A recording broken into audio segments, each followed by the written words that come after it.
NATO സഖ്യത്തിനുള്ളിൽ വലിയ വിള്ളലുകൾ വീഴ്ത്തിക്കൊണ്ട് യൂറോപ്പിന്റെ സുരക്ഷാ സമവാക്യങ്ങളെ അടിമുടി മാറ്റുന്ന ഒരു നിർണായക തീരുമാനം അമേരിക്കൻ പ്രതിരോധ വകുപ്പിൽ നിന്ന് പുറത്തു വന്നിരിക്കുന്നു. ദീർഘകാലമായി ആസൂത്രണം ചെയ്തിരുന്നതും ജർമ്മനിയുടെ പ്രതിരോധത്തിന് അത്യന്താപേക്ഷിതമാണെന്ന് കരുതിയിരുന്നതുമായ ടോമോഹോക്ക് മിസൈലുകൾ ഉൾപ്പെടെയുള്ള ദീർഘദൂര ആക്രമണ ആയുധങ്ങൾ വിന്യസിക്കാനുള്ള നീക്കത്തിൽ നിന്ന് അമേരിക്ക പിന്മാറുന്നു എന്ന റിപ്പോർട്ടുകളാണ് ഇപ്പോൾ പുറത്തുവരുന്നത്. ജർമ്മൻ മണ്ണിൽ അത്യാധുനിക മിസൈൽ സംവിധാനങ്ങൾ സ്ഥാപിക്കുമെന്ന ഉറച്ച വിശ്വാസത്തിൽ നിന്നാണ് പെന്റഗൺ ഇപ്പോൾ അപ്രതീക്ഷിതമായി പിന്നോട്ട് പോയിരിക്കുന്നത്. ശീതയുദ്ധത്തിന് ശേഷം യൂറോപ്പിൽ നടപ്പാക്കാൻ പോകുന്ന ഏറ്റവും വലിയ സൈനിക വിന്യാസങ്ങളിൽ ഒന്നായിരുന്നു ഇത്. റഷ്യയിൽ നിന്നുള്ള വർദ്ധിച്ചു വരുന്ന ഭീഷണികളെ പ്രതിരോധിക്കാൻ ജർമ്മനിക്കും മറ്റ് നാറ്റോ രാജ്യങ്ങൾക്കും ഈ മിസൈൽ സംവിധാനം വലിയൊരു കരുത്താകുമെന്നാണ് കരുതിയിരുന്നത്. അമേരിക്കയുടെ ഈ നീക്കം നാറ്റോ സഖ്യത്തിന്റെ ഭാവിയെക്കുറിച്ചുള്ള ഗൗരവകരമായ ചോദ്യങ്ങളാണ് ഉയർത്തുന്നത്.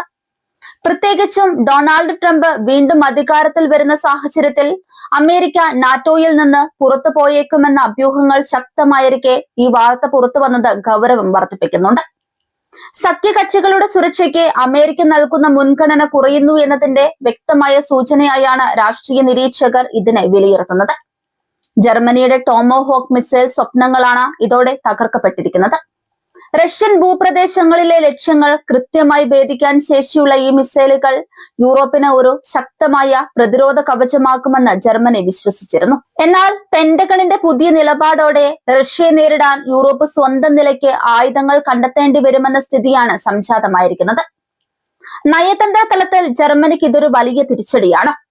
വാഷിംഗ്ടണുമായി അടുത്ത ബന്ധം പുലർത്തിയിരുന്ന ബെർലിൻ തങ്ങളുടെ സുരക്ഷാ കാര്യങ്ങളിൽ അമേരിക്കയെ പൂർണ്ണമായും വിശ്വസിച്ചിരുന്നു. എന്നാൽ പ്രതിരോധ പദ്ധതികളിൽ നിന്നുള്ള ഈ പെട്ടെന്നുള്ള പിന്മാറ്റം ഇരു രാജ്യങ്ങളും തമ്മിലുള്ള അവിശ്വാസം വർദ്ധിപ്പിക്കും. യൂറോപ്പിന്റെ പ്രതിരോധം പൂർണ്ണമായും അമേരിക്കയുടെ തോളിൽ വെച്ച് നൽകാനാവില്ലെന്ന സന്ദേശമാണ് ഇതിലൂടെ പുറത്തു വരുന്നത്. നാറ്റോ സഖ്യത്തിലെ മറ്റ് അംഗരാജ്യങ്ങളും ഇപ്പോൾ വലിയ ആശങ്കയിലാണ്. അമേരിക്കയുടെ സുരക്ഷാ കുടക്കീഴിൽ തങ്ങൾ സുരക്ഷിതരാണെന്ന വിശ്വാസത്തിന് ഇളക്കം തട്ടി തുടങ്ങിയിരിക്കുന്നു. ഇത് റഷ്യയെ സംബന്ധിച്ചിടത്തോളം വലിയൊരു നയതന്ത്ര വിജയമായി മാറും. സൈനിക സാങ്കേതിക വിദ്യയുടെ കൈമാറ്റത്തിലും ഈ തീരുമാനം വിള്ളലുകൾ വീഴ്ത്തും. അമേരിക്കൻ നിർമ്മിത ആയുധങ്ങളെ ആശ്രയിക്കുന്നതിന് പകരം സ്വന്തമായി മിസൈൽ സാങ്കേതിക വിദ്യ വികസിപ്പിക്കാൻ ജർമ്മനിയെയും ഫ്രാൻസിനെയും പോലുള്ള രാജ്യങ്ങൾ നിർബന്ധിതരാകും. എന്നാൽ ഇതിനായി വർഷങ്ങളുടെ അധ്വാനവും കോടിക്കണക്കിന് ഡോളറിന്റെ നിക്ഷേപവും ആവശ്യമാണ്. അമേരിക്കൻ സൈനികർ ജർമ്മനിയിൽ നിന്ന് പിന്മാറുന്നു എന്ന വാർത്തകൾക്ക് പിന്നാലെ ഈ മിസൈൽ പദ്ധതി കൂടി റദ്ദാക്കപ്പെട്ടത് കാര്യങ്ങൾ കൂടുതൽ സങ്കീർണമാക്കുന്നുണ്ട്. യൂറോപ്പിലെ അമേരിക്കയുടെ ഏറ്റവും വലിയ സൈനിക താവളങ്ങളിൽ ഒന്നാണ് ജർമ്മനിയിലുള്ളത്. അവിടെ നിന്നുള്ള പിന്മാറ്റം നാറ്റോയുടെ കിഴക്കൻ അതിർത്തികളിലെ പ്രതിരോധത്തെ ദുർബലപ്പെടുത്തും. റഷ്യൻ മിസൈൽ ഭീഷണി നേരിടാൻ ടോമോഹോക്കുകൾക്ക് പകരം എന്ത് സംവിധാനം കൊണ്ടുവരുമെന്ന കാര്യത്തിൽ നാറ്റോയ്ക്ക് ഇപ്പോൾ വ്യക്തതയില്ല. അമേരിക്കയുടെ ഈ ഏകപക്ഷീയമായ തീരുമാനം സഖ്യത്തിനുള്ളിലെ കൂടിയാലോചനകളുടെ അഭാവത്തെയാണ് ചൂണ്ടിക്കാണിക്കുന്നത്. ഈ മാറ്റം ആഗോള രാഷ്ട്രീയത്തിലെ അധികാര സന്തുലിതാവസ്ഥയെയും ബാധിക്കും. അമേരിക്ക പശ്ചിമേഷ്യയിലേക്കും പസഫിക് മേഖലയിലേക്കും ശ്രദ്ധ കേന്ദ്രീകരിക്കുമ്പോൾ യൂറോപ്പിനെ അവഗണിക്കുന്നു എന്ന പരാതി നേരത്തെ തന്നെയുണ്ട്. പുതിയ മിസൈൽ വിന്യാസം ഉപേക്ഷിച്ചതിലൂടെ ഈ പരാതി ശരിയാണെന്ന് വന്നിരിക്കുകയാണ്. ജർമ്മൻ ചാൻസലറെ സംബന്ധിച്ചിടത്തോളം ആഭ്യന്തരമായി ഇതൊരു വലിയ രാഷ്ട്രീയ വെല്ലുവിളിയാണ്. അമേരിക്കയുമായുള്ള പ്രതിരോധ സഹകരണം ശക്തമാക്കുമെന്ന് പ്രഖ്യാപിച്ചിരുന്ന ഭരണകൂടത്തിന് ഈ പിന്മാറ്റം വലിയ നാണക്കേടുണ്ടാക്കും. ജർമ്മനിയിലെ പ്രതിപക്ഷ പാർട്ടികൾ ഈ സാഹചര്യം സർക്കാരിനെതിരെ ആയുധമാക്കാൻ സാധ്യതയുണ്ട്. യുക്രൈൻ യുദ്ധം കൊടുമ്പിരി കൊള്ളുന്ന ഈ സമയത്ത് അമേരിക്കയുടെ ഈ തീരുമാനം അസമയത്തുള്ളതാണെന്ന് പലരും കരുതുന്നുണ്ട്. റഷ്യയെ പ്രതിരോധിക്കാൻ സഖ്യകക്ഷികൾ ഒത്തൊരുമിച്ച് നിൽക്കേണ്ട ഘട്ടത്തിൽ ഇത്തരമൊരു പിന്മാറ്റം തെറ്റായ സന്ദേശമാണ് നൽകുന്നത്.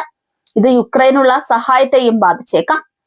പെന്റഗണിന്റെ ഈ തീരുമാനത്തിന് പിന്നിൽ സാമ്പത്തികമായ കാരണങ്ങളുണ്ടോ അതോ രാഷ്ട്രീയമായ തന്ത്രങ്ങളുണ്ടോ എന്നത് വ്യക്തമല്ല.